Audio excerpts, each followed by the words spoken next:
안녕하세요. 고성방가 도덕적 인간과 비도덕적 사회를 강의하게 된 윤인진 교수입니다.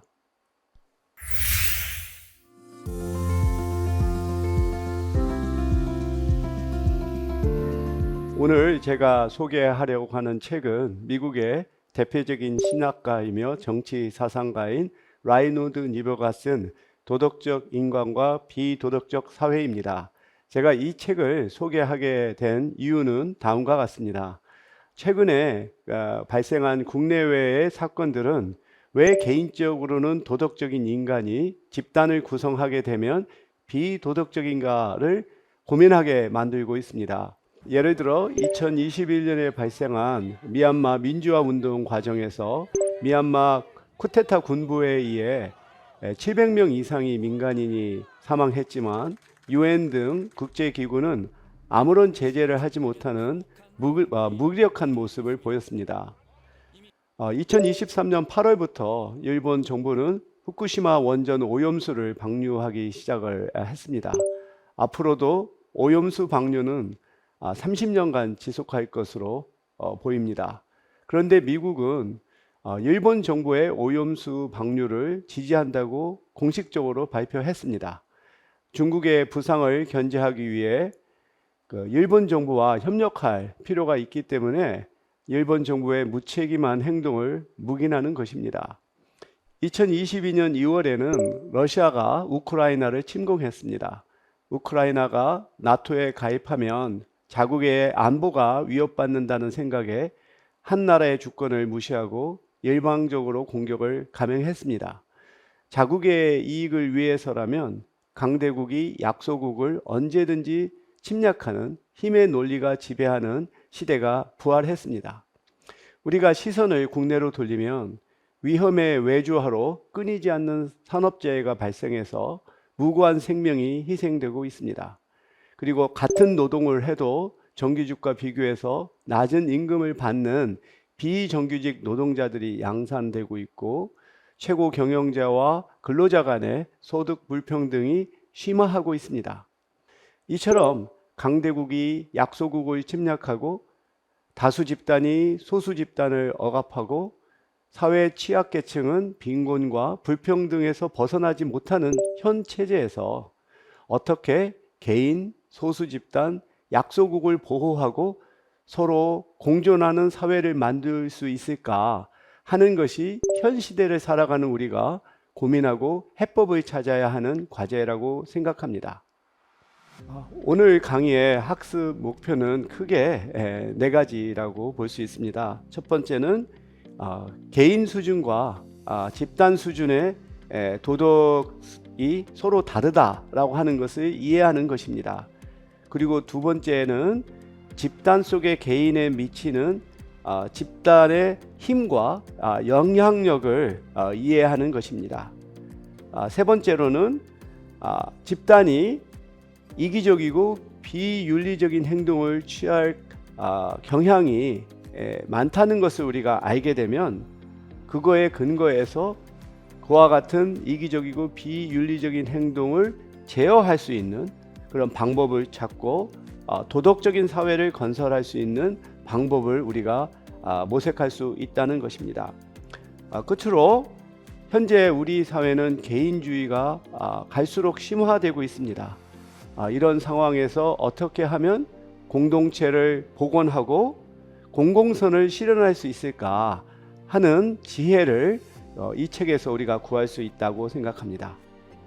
오늘 강의의 학습 내용은 다음과 같습니다. 첫째, 저자와 도서 집필의 배경을 우리가 이해를 하고, 두 번째, 개인 수준에서의 도덕성을 우리가 이해하고, 세 번째, 집단 수준에서의 도덕성을 우리가 이해한 다음 전체적인 내용을 제가 요약을 하고 이 책의 주요 내용이 21세기 현 시대를 살아가는 우리에게 어떠한 의의와 시사점을 주는지를 함께 논의하도록 하겠습니다.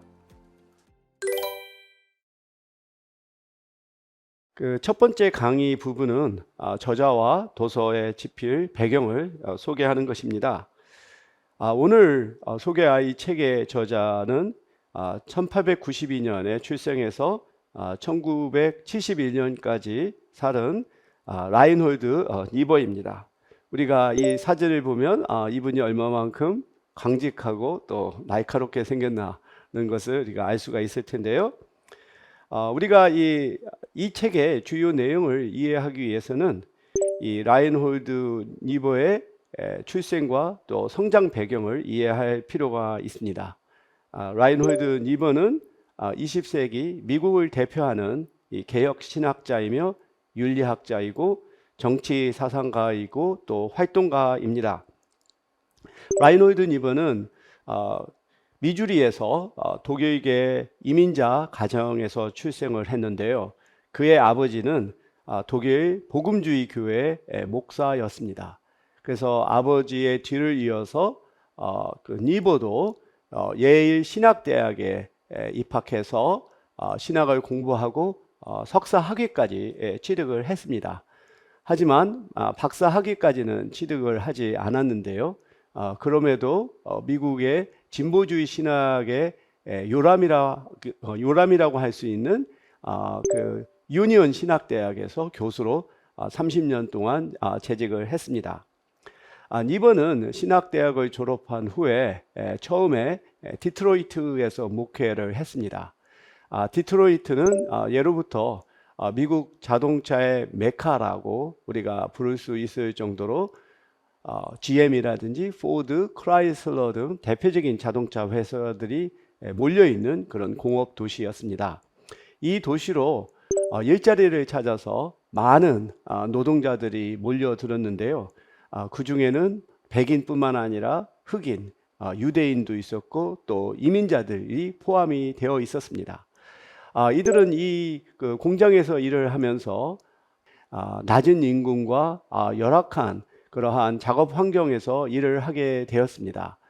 그 라인홀드 니버가 목회했던 교회에는 바로 이러한 노동자들이 많이 있었는데요. 그것을 개선하기 위해서 포드 자동차를 찾아가서 이들의 임금과 작업 환경을 개선해야 할 것을 요청을 했습니다. 이와 같은 노력에도 불구하고 결국 모든 노력은 헛수고로 끝났습니다. 이런 과정을 통해서 니버는 이 경영주의 양심의 호소에서 이 노동자들의 인권 또는 권익을 개선하는 것은 한계가 있다라는 생각을 하게 되었습니다. 이것이 바로 그가 기독교 현실주의를 발전하게 되는 그러한 계기가 되었습니다. 뿐만 아니라 이 디트로이트에는 백인 노동자들이 많이 있었는데요. 이들은 흑인 노동자들이 자신들의 임금이나 또는 근로 환경을 위협할 수 있다라고 하는 생각을 가지고 KKK라고 하는 그런 단체를 만들어서 흑인들을 린치하고 또 차별을 하게 되었습니다. 그래서 니버는 흑인들의 인권을 지키기 위한 또 운동을 하게 되었죠. 그런데 이 시기에 그 대표적인 신학자들은 성서에 의해서 그리고 신앙에 의해서 사회가 개선될 수 있다라고 생각을 했습니다. 그리고 교육학계에서는 존 듀이와 같은 실용주의 이런 사상가들은 인간의 어떤 교육과 또 이성이 사회를 계속해서 발전할 수 있다라고 하는 낙관주의적인 사고를 가졌습니다. 니버는 이와 같은 순진하고 낙관주의적인 사고만 가지고는 노동자들의 문제나 또 인종 갈등의 문제를 해결할 수 없다라고 주장을 했죠. 니버는 단지 신학에만 머물지 않고 국제관계에 있어서도 현실주의적인 입장을 취하게 되었습니다. 그래서 니버는 미국으로 하여금 국제 정치에 적극적으로 개입할 것을 주장을 했어요. 그래서 처음에는 미국은 제2차 세계대전이 발발했을 때 참전하는 것을 꺼려 했지만 니버는 이 미국이 이 전쟁에 참여해서 나치와 그리고 일본 제국주의 세력에 맞서서 싸울 것을 요구하게 됐고 그로 인해서 전쟁을 종식하고 세계 평화를 가져오는데 아주 큰 역할을 하게 되었습니다. 이 책은 1932년에 저술이 되었습니다.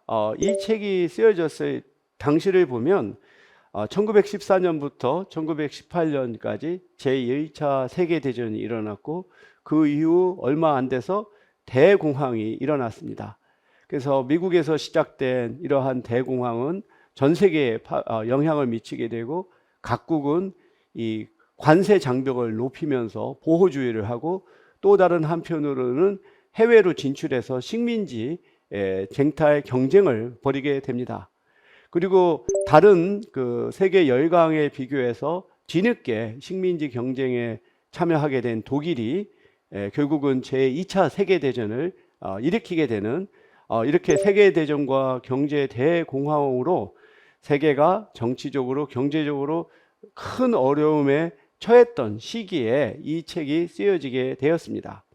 그래서 니버는 바로 이러한 그 정치 경제적인 혼란과 갈등 속에서 이 개인의 이성과 도덕성만 가지고 기업이 노동자를 착취하거나 백인들이 흑인들을 차별하고 폭력을 가하거나 나치가 출현을 하고 국가 간의 전쟁이 일어나는 것을 막을 수 없다라는 인식을 하게 되었죠. 그래서 개인적으로는 도덕적이고 이성적일지 모르지만 개인이 국가를 구성하고 또 민족을 구성을 하게 되면은 집단 이기주의가 생겨나게 되고 이것은 더욱더 폭력적인 형태로 나타날 수 있다.